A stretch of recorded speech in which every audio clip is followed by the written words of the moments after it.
Hi hello नमस्कार. तर friends, मी प्रगती, माझ्या चॅनलवरती तुम्हाला सगळ्यांचं मनपूर्वक स्वागत आहे.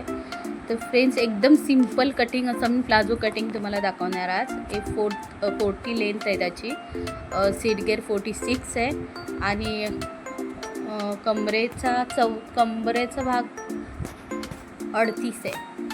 सो पहिल्यांदा मी कापड 4 फोल्ड मारून घेतलं आहे. हे कापड मी 2.25 मीटर घेतलं आहे. लेंथ त्याची 40 आहे.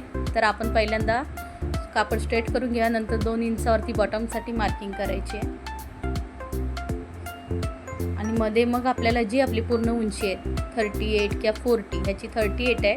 सो मी 38 वरती मार्किंग केले. त्याच्यावरती 2 इंच बेल्टसाठी 2 ते 2.5 इंच घेतलं तरी चालतं. सर बॉटमला 2 इंच आणि बेल्टसाठी मी 2.5 इंच घेतलं आहे आणि मध्ये जी आपली लेंथ आहे ती टाकली आहे.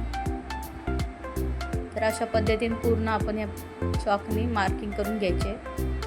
त्याच्यानंतर कमरेचा चौथा भाग म्हणजे कमरेचा 4th पार्ट, चौथा भाग करायचा आहे. त्याच्यामध्ये आपल्याला 3 इंच ॲड करायचं आहे कमरेला लुजिंगसाठी. तर कमरेचा चौथा भाग मी इथं मार्किंग करते.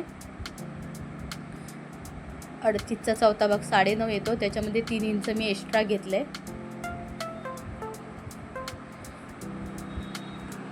आणि आता सीट घेअरचा चौथा भाग प्लस 2.5 इंचावरती मार्किंग करणार आहे. बंद बाजूने सीट घेअरचं माप टाकलं आहे. चौथा भाग प्लस 2.5 इंच आणि त्याला पण अशी स्ट्रेट लाईन मारून घ्यायची आहे. आता 2.5 इंच आतमध्ये मी मार्किंग करते आणि स्ट्रेट लाईन मारून घेते आणि त्याला शेप द्यायचा आहे कर्व शेपमध्ये. ही आपली क्रोच लेंथ झाली. आणि बॉटम जो वरती आहे, जे आपण सीट घेअरचा चौथा भाग घेतला आहे तेवढाच टाकला तरी चालतं. कमी जास्त बॉटमला आपण करू शकतो. सो मी अशा पद्धतीने 28चा बॉटम टाकला आहे. तर त्या हिशोबाने मी मार्किंग केली आहे. तर अशा पद्धतीने आपला हा व्यवस्थित डायग्राम पूर्ण करून झाला आहे. त्याला स्टिचिंगची पद्धत एकदम सोपी आहे. अगदी 20 ते 25 मिनटामध्ये आपला प्लाझो रेडी होतो इलास्टिक वगैरे घालून. तर हे 2 इंच 2.5 इंच घेतले ते मी इलास्टिकसाठी घेतले. एक्स्ट्रा कापड आहे ते आपण आता कटिंग करून टाकायचं आहे. पूर्ण कटिंग करून घेते आधी. जॉईंट करताना एकदम सिम्पल आहे.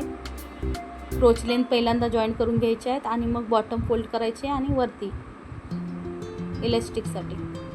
तर आता हे 4 फोल्ड आहेत. दोन्ही साईडला अशी शिलाई मारून घ्यायच्या. क्रोच लेंथला वरती इलास्टिकसाठी फोल्ड मारायचं आणि खाली बॉटमला.